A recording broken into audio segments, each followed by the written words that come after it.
Divorce. In the name of God, the most gracious, the most merciful.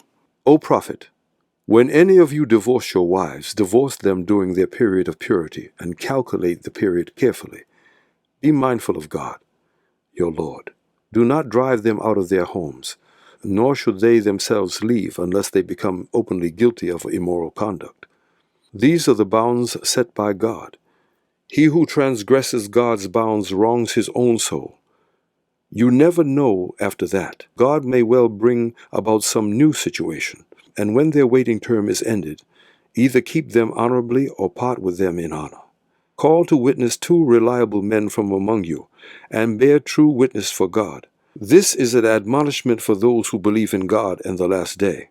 To one who fears God, he will grant a way out of his difficulties, and God will provide for him from an unexpected source.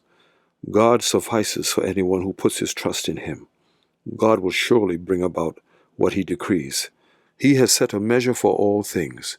In the case of those of your wives who have passed the age of menstruation, if you have any doubt, know that their waiting period is 3 months, and that will apply likewise to those who have not yet menstruated. The waiting period for those who are pregnant will be until they deliver their burden, give birth. God makes things easy for those who are mindful of him. Such is the commandment which God has revealed to you. He who fears God shall be forgiven his sins and richly rewarded.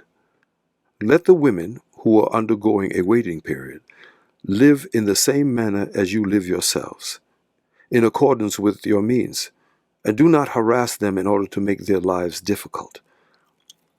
If they are pregnant, maintain them until they give birth. And if they suckle your infants, pay them for it. Discuss things among yourselves in all decency. If you cannot bear with each other, let another woman suckle for you.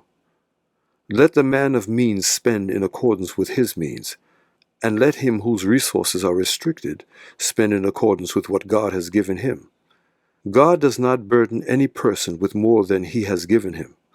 God will soon bring about ease after hardship. How many a town rebelled against the commands of its Lord and his messengers, and we called them sternly to account and punished them severely. So they tasted the evil consequences of their conduct, and the result of their conduct was ruin. God has prepared a severe punishment for them. So fear God, O men of understanding who have believed. God has sent down to you a reminder, and a messenger who conveys to you God's clear messages, so that he might lead those who believe and do good deeds out of darkness into light.